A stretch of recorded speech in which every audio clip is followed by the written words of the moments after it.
जैसे admission chapter में हमने न्यू रेशो कैलकुलेट करनी सीखी थी, इस चैप्टर में भी हम न्यू रेशो कैलकुलेट करना सीखेंगे।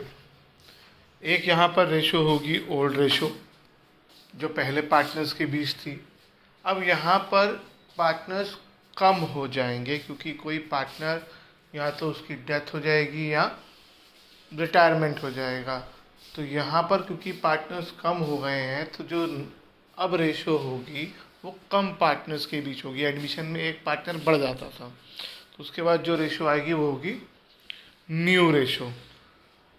अब यहाँ पर क्योंकि पार्टनर्स कम हो गए हैं और प्रॉफिट तो उतना ही है, तो अगर आप प्रॉफिट बांटने की कोशिश करोगे पार्टनर में तो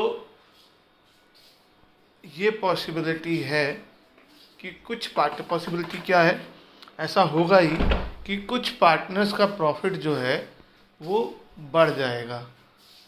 नॉर्मल सर्कमस्टांसेस में सभी पार्टनर्स का प्रॉफिट थोड़ा थोड़ा बढ़ जाता है। एक सिंपल सा एग्जांपल ले लो कि आप एक चेयर पर 4 जने फंस कर बैठे हुए हो।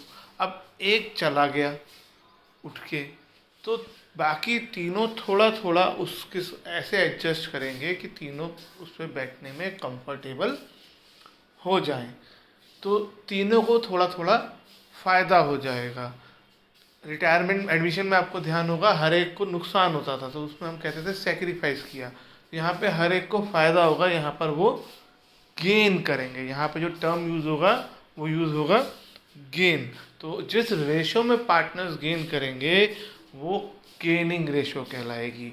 ऐसा नहीं है कि यहाँ पर कोई सेक्रीफाइस नहीं कर सकता, लेकिन नॉर्मल सर्कमस्टांसेस में यहाँ पर पार्टनर्स गेन ही करेंगे। जैसे एडमिशन में मैक्सिमम टाइम पार्टनर सेक्रीफाइस ही कर रहे थे, सिर्फ हम लास्ट में हमने 2-3 क्वेश्चन करे थे जिसमें स्पेशली पार्टनर्स गेन कर रहे हो, जो बहुत ओकेजनली होगा, हमेशा होगा ऐसा नहीं है। अब इसके फॉर्मूले भी थोड़े से अलग हैं। अगर हम बात करें गेन की, तो गेन का मतलब क्या हुआ कि हमारा शेयर बढ़ गया है, तो इसका मतलब न्यू शेयर ज़्यादा है और ओल्ड शेयर कम है। तो गेन निकालने का फॉर्मूला होगा new share minus old share. Simple सा फॉर्मूला है, लेकिन बच्चे क्योंकि दूसरा फॉर्मूला जब याद करते हैं तो कंफ्यूज हो जाते हैं, इसमें मिक्सअप हो जाते हैं। तो बहुत इजी तरीका है याद रखने का। सेक्रीफाइस का फॉर्मूला बन जाता है सन से, SON। Sacrifice equals to old share minus new share. S के लिए sacrifice, O old share and new share. इसका उल्टा कर दोगे तो वो गेन हो जाएगा, gain equals to new share minus old share. एक चीज़ और है, जब हम change in profit sharing ratio करते हैं, पहले हमने सिर्फ रिटायरमेंट पढ़ा था तो हमें एक ही फॉर्मूला आता था, अब हमें गेन भी आता है, सेक्रीफाइस भी आता है। तो जब उसके क्वेश्चन एग्ज़ाम में बच्चे करते हैं तो कई बार क्या होता है कि वो सेक्रीफाइस की जगह गेन का फॉर्मूला लगा देते हैं, जो कि गलत नहीं है, लेकिन उनका माइंडसेट गलत होता है।